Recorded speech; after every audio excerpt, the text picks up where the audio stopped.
तो welcome to all a beautiful channel organic का तड़का। बेटा इससे पहले के लेक्चर के अंदर हमने method of preparation of alkyne के अंदर डीहाइड्रोजनेशन एंड डीहाइड्रोहाइड्रोजनेशन रिएक्शन को देखा था। तो डीहाइड्रोजनेशन रिएक्शन के अंदर जो हम रिएजेंट यूज कर रहे थे वो था हम हमारा जिंक डस्ट। और उसके बाद हमने जो रिएक्शन देखी डीहाइड्रोहाइड्रोजनेशन रिएक्शन, इसके अंदर हमने जो रिएजेंट लिया था वो था आपका अल्कोहलिक KOH। हाँ, तो बेटा अल्कोहलिक KOH और अल्कोहलिक KOH और जिंक डस्ट, ये हमने दो रिएक्शन से पहले के लेक्चर के अंदर देखी थी। तो ये जो रिएक्शन होती है ये होती है भैया E2 मैकेनिज्म से। कौन से मैकेनिज्म से?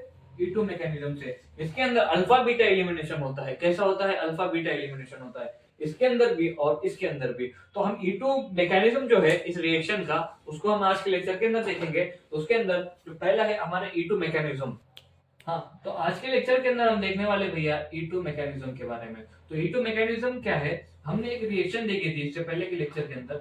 ये हो गया कार्बन, ये हो गया आपका हाइड्रोजन, ये हो गया आपका हाइड्रोजन, ये हाइड्रोजन, ये यहाँ पर हमारा हाइड्रोजन था, यहाँ पे हाइड्रोजन, यहाँ पर हाइड्रोजन और यहाँ पर हाइड्रोजन। इसके अंदर जो हम रिमूवल कर रहे थे अल्कोहलिक KOH लेके, हमने लिया रिएजेंट अल्कोहलिक KOH। तो ये जो O माइनस है ये एक बेस है। बेस क्या होता है? जो H प्लस को अपने इलेक्ट्रॉन दे वो होता है बेस। तो ये OH क्या करेगा? इसके अपोजिट साइड, इस कार्बन के अपोजिट साइड में आके यहाँ से क्या करेगा? हाइड्रोजन को निकालेगा। यहाँ से हाइड्रोजन निकल गया, यहाँ पे आ गया नेगेटिव चार्ज। अब एक कार्बन 5 बॉन्ड बनाता है क्या? नहीं बनाता। तो ये बॉन्ड नीचे आ गया, तो ये बॉन्ड क्या हो जाएगा? ब्रेक। ये बॉन्ड ब्रेक होगा, यहाँ पे आएगा पॉजिटिव चार्ज, ये नेगेटिव पॉजिटिव मिलके अल्कीन बनेगा। तो इसके बीच में एक स्टेट आती है, उसको हम कहते हैं ट्रांजिशन स्टेट। कौन सी स्टेट? Transition state. ये हो गया हाइड्रोजन, ये हो गया कार्बन, ये हो गया हमारा हाइड्रोजन। और ये जो बॉन्ड है ये कार्बन हाइड्रोजन का बॉन्ड, यहाँ पे हाइड्रोजन और यहाँ पर हमारा क्या था? बेस। और यहाँ पे एक कार्बन था और यहाँ पर हमारा क्या था? हेलोजन। और ये हाइड्रोजन और ये हाइड्रोजन। तो बेटा ये जो स्टेट होती है ट्रांजिशन स्टेट होती है, जिसके अंदर ये बॉन्ड फॉर्मेशन होगा, ये BF होगा, ये बॉन्ड ब्रेक होगा यानी BB होगा, ये बॉन्ड फॉर्मेशन होगा और ये बॉन्ड क्या होगा भैया? बॉन्ड ब्रेक होगा। तो ये बॉन्ड टूटा, ये बॉन्ड टूट रहा है, ये बॉन्ड भी टूट रहा है, ये बॉन्ड फॉर्मेशन हो रहा है, अल्कीन का बॉन्ड फॉर्मेशन हो रहा और ये बॉन्ड भी टूट रहा है। तो इससे क्या मिलेगा हमको? बाद में अल्कीन मिलेगा। क्या मिलेगा? अल्कीन मिलेगा। तो बेटा ये रिएक्शन जो थी ये थी ट्रांजिशन स्टेट। ट्रांजिशन स्टेट क्या होती है? RDS। क्या होती है? RDS यानी rate determining step. Rate determining step इसका मतलब इसके अंदर कौन कौन एक्ट कर रहा? एक तो हमारा बेस और खुद अल्काइल ग्रुप।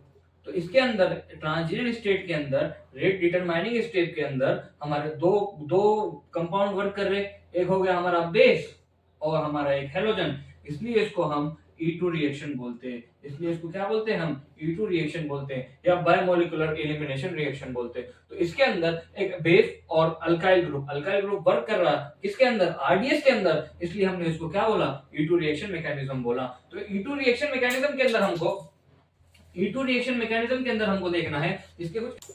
हाँ, तो ये होगी हमारी E2 मैकेनिज्म। तो भैया एलिमिनेशन रिएक्शन का क्या मतलब होता है? एलिमिनेशन रिएक्शन का मतलब होता है कि दो स्ट्रॉन्ग सिग्मा बॉन्ड टूटकर, किस क्या मतलब होता है एलिमिनेशन का? कि दो स्ट्रॉन्ग सिग्मा बॉन्ड टूटकर एक वीक पाई बॉन्ड का फॉर्मेशन हो जाना, उसको हम क्या बोलते हैं? एलिमिनेशन रिएक्शन बोलते हैं। तो एलिमिनेशन रिएक्शन का मतलब क्या होता है कि दो सिग्मा बॉन्ड के, ये एक सिग्मा बॉन्ड था, ये एक सिग्मा बॉन्ड था, तो दो सिग्मा बॉन्ड का ब्रेक होकर एक वीक पाई बॉन्ड का बनना, ये होता है एलिमिनेशन रिएक्शन। तो बेटा इस E2 रिएक्शन के बारे में कुछ इंपॉर्टेंट पॉइंट, जैसे कि कितने स्टेप दिख रहे हैं इसके अंदर हमको? एक स्टेप। ये इंटरमीडिएट नहीं, ट्रांजिशन स्टेट है ना, तो इसके अंदर एक स्टेप रिएक्शन होगी। ये कितने हो गए भैया? One step reaction. One step reaction. ये कौन सी रिएक्शन हो गई भैया? One step reaction. नंबर दूसरा, इसके अंदर इंटरमीडिएट है क्या? इंटरमीडिएट तो हमको नहीं दिख रहा, ये डायरेक्ट ट्रांजिशन स्टेट बनी। इंटरमीडिएट क्या होता है? कार्बोकेटायन, कार्बन फ्री रेडिकल, ये होते हैं इंटरमीडिएट कार्बोकेटायन जैसे कि। पर इसके अंदर कोई कार्बोकेटायन नहीं है, मतलब इसके अंदर इंटरमीडिएट नहीं है। तो इसके अंदर कौन सी स्टेट इंटरमीडिएट प्रेजेंट है क्या? नहीं है। इंटरमीडिएट प्रेजेंट है क्या एब्सेंट है? एब्सेंट है। उसके बाद इसके अंदर ट्रांजिशन स्टेट,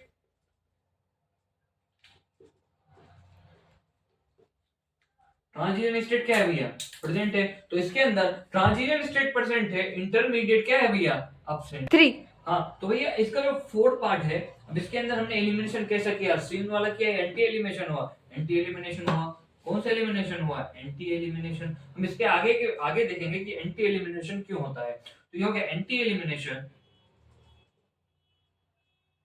ये क्या हो गया भैया, एंटी एलिमिनेशन।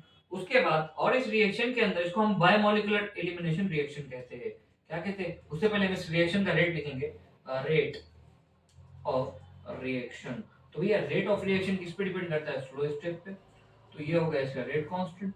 स्लो स्टेप के अंदर आरडीएस के अंदर एक तो अल्काइल ग्रुप, ये alkyl halide, I am sorry, ये हो गया आपका अल्काइल हैलाइड एक है, और आपका बेस भी वर्क कर रहा है, तो ये बेस टू द पावर कितना हो गया भैया, 1 हो गया। तो इसके अंदर ये अल्काइल हैलाइड और बेस, तो आप इतना नोट करो। इसके आगे हम देखेंगे कि इसके अंदर एंटी एलिमिनेशन क्यों होता है।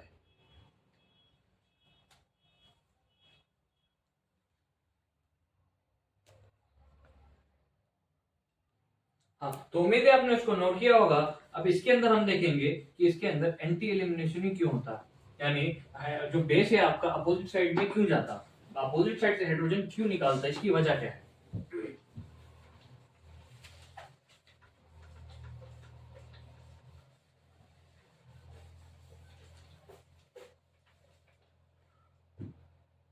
तो ये रहा आपका हाइड्रोजन, ये रहा आपका कार्बन, ये हुआ हाइड्रोजन, ये भी हुआ हाइड्रोजन, और ये आपका हेलोजन, ये हेलोजन, और ये आपका हाइड्रोजन, और ये आपका हाइड्रोजन।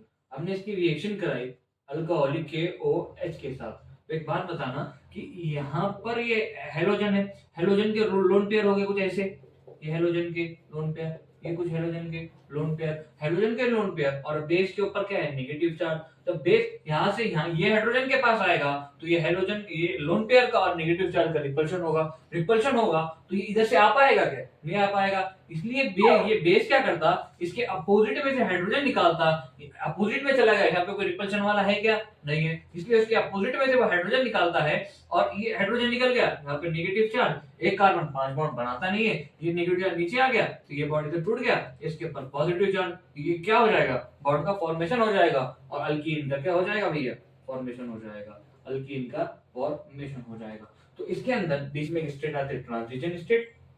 उसके बाद हमने क्या देखा अभी, ये हेलोजन, ये बेस का रिपल्शन, इसलिए इसके अपोजिट में से हाइड्रोजन निकालेगा, और कार्बन 5 बॉन्ड बनाता है क्या, नहीं बनाता, तो कार्बन 5 बॉन्ड नहीं बनाता, इसलिए हेलोजन बाहर निकलेगा, ये प्लस माइनस चार्ज बॉन्ड बनेगा, और अल्कीन का फॉर्मेशन हो जाएगा। क्या हो जाएगा, अल्कीन का फॉर्मेशन हो जाएगा। तो आप इतना नोट करो, ये मैकेनिक, सॉरी नोट करने की तो बात नहीं है, कि हम ये बस समझने के लिए था कि अपोजिट एलिमिनेशन क्यों होता, क्या था भैया, अपोजिट के अंदर। ये रिएक्शन को एक बार फिर से देखेंगे, हमने इससे पहले के लेक्चर के अंदर रिएक्शन के क्वेश्चन तो कंप्लीट किए थे, पर अभी हम वंस और एक बार रिएक्शन, इस रिएक्शन को देखने वाले हैं।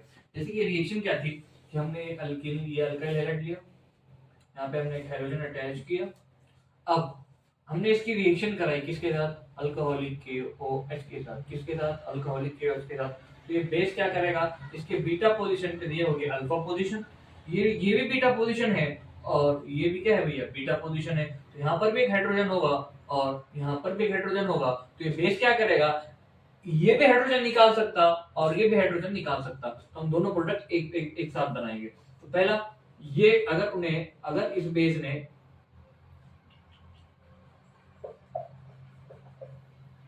अगर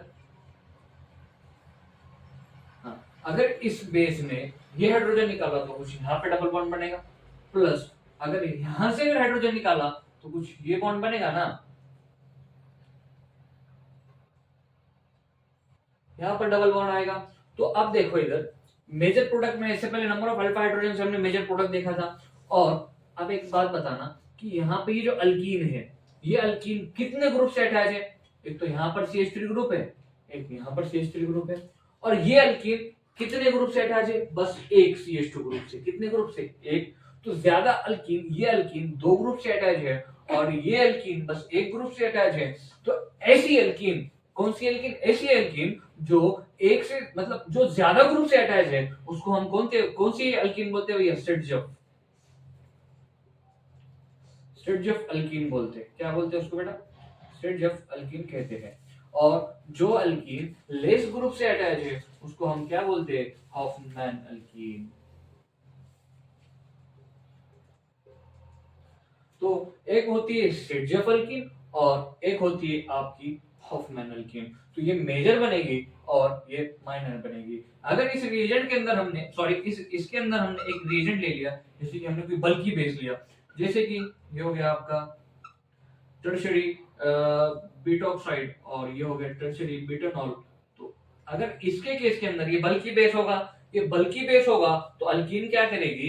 ये जो हॉफमैन अल्कीन है, ये हॉफमैन एलिमिनेशन रिएक्शन हम इसको कहते हैं। तो इसके अंदर कुछ ऐसी ये अल्कीन मेजर प्रोडक्ट बनेगी। क्यों? ये कौन सा बेस है भैया? बल्की बेस है। तो ये हो गई आपकी स्ट्रेटजफ अल्कीन और ये हो गई आपकी हॉफमैन अल्कीन। और आपने बल्की बेस ले हुए तो इससे क्या बनेगा भैया? हॉफमैन अल्कीन का फॉर्मेशन हो जाएगा। ये होगी आपकी हॉफमैन अल्कीन। हाँ, तो आपने इस एग्जांपल को नोट किया होगा।